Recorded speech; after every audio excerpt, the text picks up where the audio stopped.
Bradford will get the game underway. They will kick to Batley. Batley will defend the Rudley Lane end, and Bradford will defend the South Bank Conference Suite end. So Lee Smith gets us underway then with a decent kick. That bounces and eventually is picked up by Wayne Retty. And the touch judge comes on to say that Wayne Retty put a foot in touch there, Mark.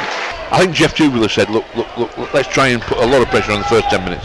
So Bradford then will go in search of points here with Damien Sirenen. Damien Sirenen is wrapped up by 4 of the Batley defenders. He's held centre field around about 5 metres shy of the Batley try line. I'm sorry, I'm stuttering there, because as I'm stuttering we see a try scored by, I think that was Josh Ricketts, was it? Sam Alice. I think it was Sam Alice looking at the swallow dive.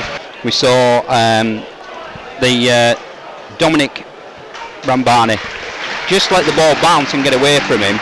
That then kind of like on the second drive of this set of 6 will put the ball through hands. Scotty Moore then will hit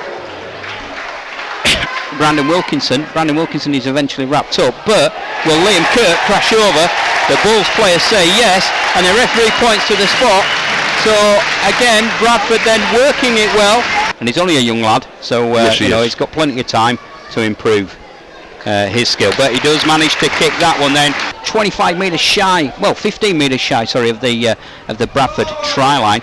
But again, Bradford defence is standing resolute, and it's a good defensive effort from Bradford that's managing to repel Batley. But as I say, that sees the hooker Alistair Leake cross.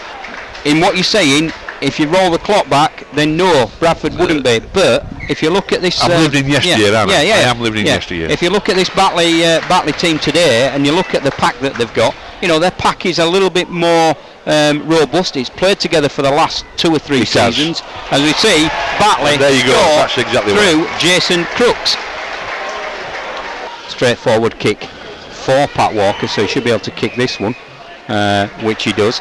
That will then now bring the scoreboard on the Provident scoreboard to Bradford Bulls 12, Batley Bulldogs 10. But Vila Halafihi there managing to make that tackle. As we see now, Batley come back towards the centre of the park on the Bradford Bulls 10 metre try line on the 4th tackle. The ball's going through hands, gaps appearing everywhere, and that will be one of the softest tries that you'll ever see scored here at Odsall, and that will see James Harrison get his 2nd of the afternoon. It was very, very weak defending. We can't obviously defend against that. In what we see, you're going to describe it as it is, Pete, because anything else we can't paint it up, can we? No, well, I know a very famous rugby league commentator who says I always make it positive. Referee being fair, as Bradford have 5 penalties and Batley have 4 in this first half. Alex Rowe then gets the ball from Alistair Leake. Alex Rowe will use his big frame to go forward, and now Batley sit around about 8 metres shy of the Bradford try line. What can they do here? They'll put the ball through hand. Brambani then feeds James Harrison, and that will see James Harrison score a hat-trick, a first half hat-trick here at the Odsall Stadium. And it's the method of the try, how easy it was to run through. Well, Pat Walker has no trouble kicking that one, so that's his 3rd from 4 this afternoon. Player over on the Northern Stand Terrace side, but we'll still see Batley will come back with Alex Rowe. He will take the ball forward, and that now if Bradford get penalised for a wrong play of the ball, how can that be a try? Try to Batley. He's going to give a try to Batley, and Bradford stood and argued with the referee, who just wasn't on top of the job there. Batley, he manages to get the Bulldogs just shy of the 20 metre line. Batley will put the ball through hands. Brambani dancing one way, manages to offload to Pat Walker. Pat Walker will then straighten up and go towards the sticks on the 3rd tackle of this set. Bradford again having to defend, but that is so easy for Bradley Day, who just palms. They're picking Bradford off at will down this right-hand channel. Very sad to see it from the Bradford side. Bradford normally a very physical team over the years, a strong team. People have been frightened to death to come to Odsall. He will be wrapped up by Liam Kirk and Brandon Wilkinson. But Batley managing to get the way towards the sticks. They now sit around about 3 metres shy of the try line. They'll quickly move the ball through hands. The gaps appear, and Dom Brambani will ghost in for a try. Is it? I think it's that bad now. Damage limitation. I think it's damage limitation now. Yeah. Which is going to be very difficult because Pat Walker's just converted that. Pat Walker kicks that one from Bambani and Leake to just put players through gaps. As we see Batley kick on the last tackle. That will be regathered by Lee Smith. He'll pick that up on his own 10-metre line. He'll then throw the ball There you go. Brandon to Josh Ricketts. Well, Josh Ricketts knocks on, and Batley some of that enough, and I don't blame them for having enough, or any day of the weekend. Well, change of kicker here, Mark.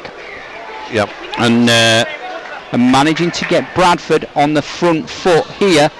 Ball through hand. Scotty Moore feeds Pickersgill to Bentley. Bentley goes one way. Bentley drops a shoulder. If Bentley had a pass to James Mendika, Bradford were in, but Bradford could still score here as we see Ross Peltier barge towards the line. He's going to be held up over the line. And Mark. Wow, as hard as they try the Bradford Bulls, they just can't get that ball over the whitewash. And a tackle that comes in on Corey Aston. He'll certainly feel that one. As Bradford announced their man of the match, and that goes to Nikolai Lalewski. But again, Scott Moore will feed Ross Peltier. Ross Peltier feeds Aleski to Corey Aston. Corey Aston, they're going to get a try here. And we'll see Ilias McCarney eventually racing at the corner, and that will give the supporters something to cheer about. Yeah. So we wait then for Corey Aston to compose himself and try and convert this one. And he strikes that and manages to convert that one from the touchline.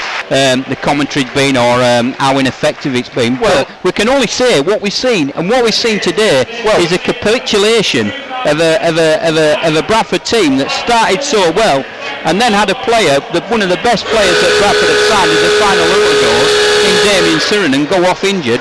And that's just seen Bradford fall apart. Well, I think the art of commentary is to make something boring look entertaining, and I think we've alluded to the fact that it's entertaining. But you've got to. The fans want to know who are listening how Bradford played. Well, we've explained to them how Bradford played, and Bradford get the penalty from the halfway line because of the kick out on the full by Batley. So the hoot has gone. So as soon as this ball's out of play, then and Aston kicks it over the top of Wayne Retty. Wayne Retty will let it go. He'll boot it over the line, I would think. He knows that. Yes, he does. That's it. Finished. Over and out. Good night, Vienna. The men from down the road in the Heavy Woolwich district, the Batley Bulldogs, have won. It's the Bulls 18. The Bulls 18 late converted try by Corey Aston from Ilias McCarney.